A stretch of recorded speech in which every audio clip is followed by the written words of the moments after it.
Alors là, je suis sur une route que je n'ai jamais prise. Alors il y a pas mal de merde sur la route parce qu'on s'est pris un typhon de folie. C'était un des plus gros typhons des 10 dernières années en fait. Il y a eu des vents à plus de 250 km/h. Et je peux vous dire, ça soufflait, hein, la maison bougeait. Bon, alors ça m'était déjà arrivé que la maison bouge sur les fortes bourrasques ou les tremblements de terre, mais là c'était assez intense. Et du coup ça a fait pas trop de dégâts en fait, je dirais, c'est allé par rapport au précédent typhon qui avait détruit l'aéroport d'Osaka. Là j'ai pas trop entendu parler de gros dégâts, mais en fait ça a quand même beaucoup soufflé quoi. Alors c'est peut-être le précédent typhon qui avait déjà détruit tout ce qu'il y avait à détruire, tout ce qui était mal accroché, mais là du coup il y a peut-être moins eu de dégâts, mais je peux vous dire que ça soufflait, ça faisait bizarre. Alors du coup ça m'a pourri ma caisse aussi que j'avais lavé 2 jours avant. Bon, elle est dégueulasse, il va falloir que je la relave. Mais ça c'est pas bien grave, parce que bon, elle dort dehors, j'ai pas de garage. Comme beaucoup en fait de logements au Japon, j'ai très peu vu de garage en fait. Même les gens qui ont des maisons généralement ont simplement un auvent qui protège la voiture du soleil et de la pluie, mais c'est pas vraiment fermé, donc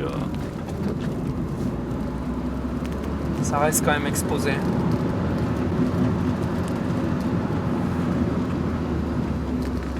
Alors cette petite route a l'air quand même sympa, hein. Ça c'est vraiment une route prise au hasard. Bon, j'ai juste regardé sur la carte, j'ai vu que ça zigzaguait, mais c'est la première fois que je la prends. Elle est pas mal, elle est pas trop... Elle est praticable. C'est pas un chemin de chèvre. Bon, elle est vraiment dégueulasse, hein, parce que ça a amené de la terre sur la route. C'est sûr que c'est pas idéal. Mais c'est joli. Il n'y a personne. C'est à 2 minutes de chez moi.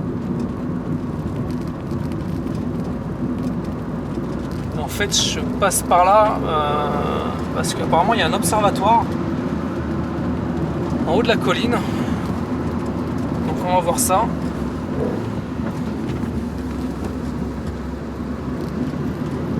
Et ça me permet surtout de tester les nouveaux réglages.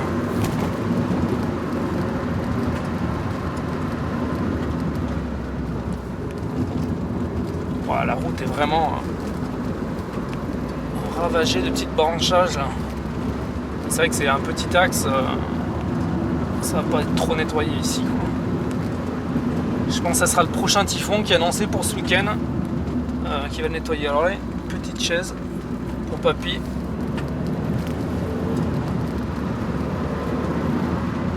La route est vraiment sympa, mais alors tout ça par contre c'est de la merde. Je suis pas sûr d'où je vais. Qu'est-ce que c'est que ce carrefour? C'est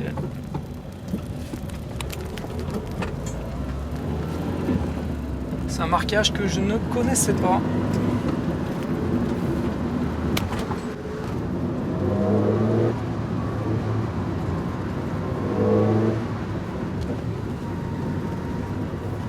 Alors vous voyez, il y a toujours, surtout sur les petites routes, ce caniveau là, ce caniveau farceur.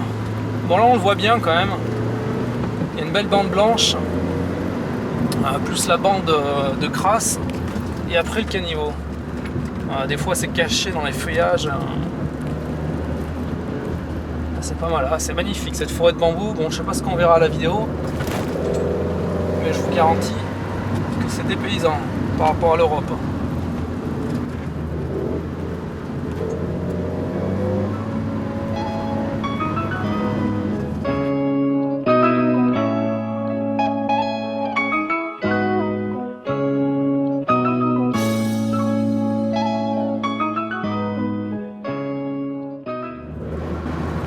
J'ai l'impression que les réglages du Panasonic sont bien meilleurs. Là on est à des changements de luminosité assez extrêmes. On passe de l'ombre au soleil. Bon, c'est pas un grand soleil aujourd'hui, c'est assez gris. Ce qui est d'ailleurs idéal pour filmer en fait. Mais on voit qu'il supporte beaucoup mieux. Mais oui, ça c'est une leçon. C'est bien d'écouter, de se renseigner sur internet. sur comment utiliser une caméra, mais il faut pas tout prendre pour argent comptant. En fait, les gens font que reprendre ce qui a été dit avant et personne ne remet les choses en question. Et du coup, là, mes réglages n'étaient pas les meilleurs du tout. Là, mes nouveaux réglages sont bien meilleurs. Mais ça, personne ne vous le dira sur internet. Bon, on dirait qu'on est arrivé.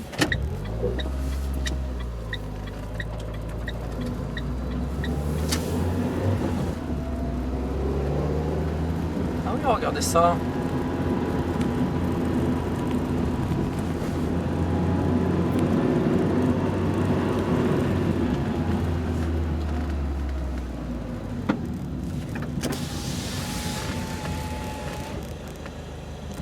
USA. Je vais faire demi-tour sur ce parking.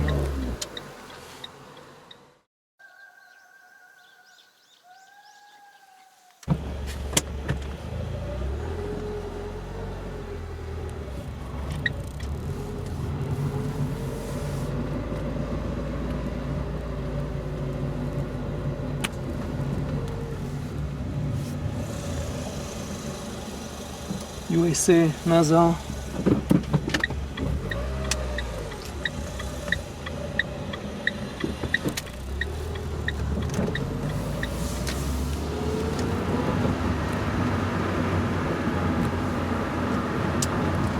Et je me rappelle soudainement que je n'ai pas fait non plus de conclusion pour la vidéo de Turnpike. Bon, la vidéo suffit en elle-même. Hein. C'était vraiment un pur hasard. Je me suis retrouvé sur ces deux tournages. Enfin, c'était un tournage et un essai magazine. Alors, l'essai magazine, le premier, je ne me rappelle plus le nom, mais j'ai vu le magazine en kiosque en fait. Peut-être que j'achèterai. Par contre, le Cartop, le magazine n'est pas encore sorti, ni la vidéo sur l'essai de l'Alpine. Si je le trouve, je l'achète. Parce que ça fait quand même un beau souvenir. En plus de la vidéo. Donc c'était vraiment une journée de folie. Alors je pense pas que c'est tous les jours comme ça. Hein, parce que justement ces deux magazines qui étaient là ce jour-là, j'ai regardé en kiosque, c'était les deux seuls qu'il y avait. C'était Cartop et l'autre, je ne sais plus comment ça s'appelle. Mais donc c'était quasiment les plus gros magazines, donc c'était vraiment un pur hasard qu'ils étaient en test ce jour-là au même endroit. Mais bon, on y retournera, peut-être qu'il y aura d'autres événements.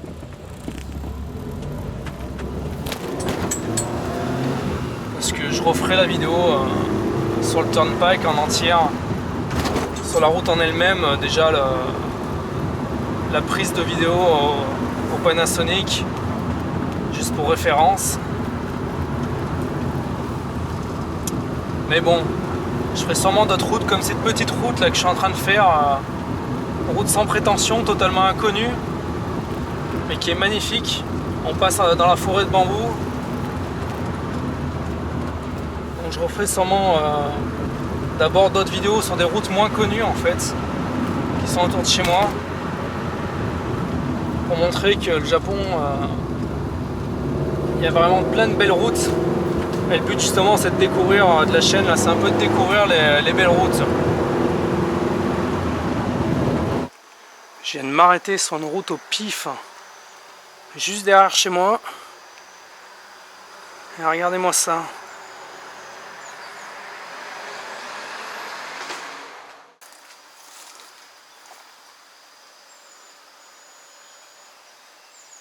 Alors ce qui sert de gong, c'est la première fois que j'en vois un comme ça. On dirait un palmier en fait. Je pense que c'était un palmier. C'est pas classique. Vous allez voir plus bas, il y a carrément un temple qui a l'air plutôt pas mal. Et rien de tout ça n'est connu ni référencé sur la carte. D'ailleurs, il y a des toiles d'araignées de partout dans ce cimetière. Et je peux vous dire, quand vous voyez les gueules des araignées, vous n'avez pas envie de vous les prendre dans la gueule. Et je vais vous en filmer une.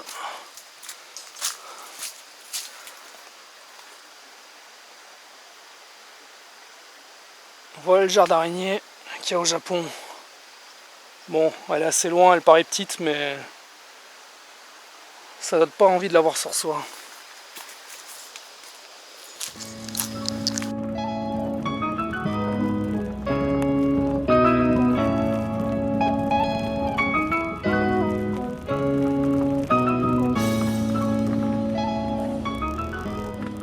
Voilà un petit temple trouvé au hasard.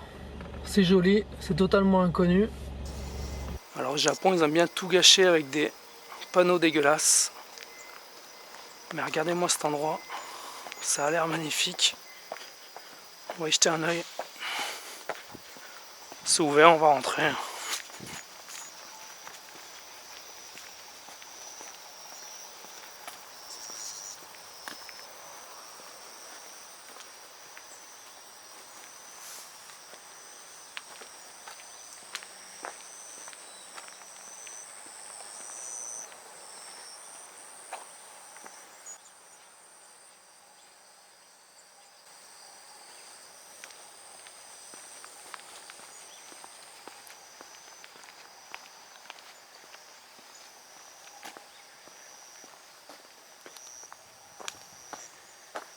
Je viens de me prendre une toile d'araignée. C'est-à-dire qu'il n'y a pas grand monde qui passe. Pourtant, c'est parfaitement entretenu. Regardez-moi ça, c'est magnifique. C'est magnifique. Il y a beaucoup de lieux touristiques qui sont pas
Bon, on était parti sur rien du tout, juste pour faire la conclusion en fait de la première vidéo. Et il s'est trouvé que j'ai découvert quelque chose de pas mal. Donc voilà, c'est ça aussi l'idée des vidéos, c'est de faire découvrir la route et pourquoi pas ce qu'il y a autour en même temps.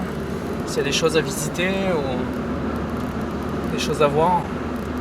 Et là voilà, c'était une ville totalement inconnue au bataillon, juste à côté de la mienne, et vraiment sympa quoi. Vraiment un Japon comme on aime le voir. Enfin bon, il y a le Japon moderne qu'on aime aussi, mais un Japon très, très conservé, très traditionnel. Toutes les maisons sont magnifiques ici.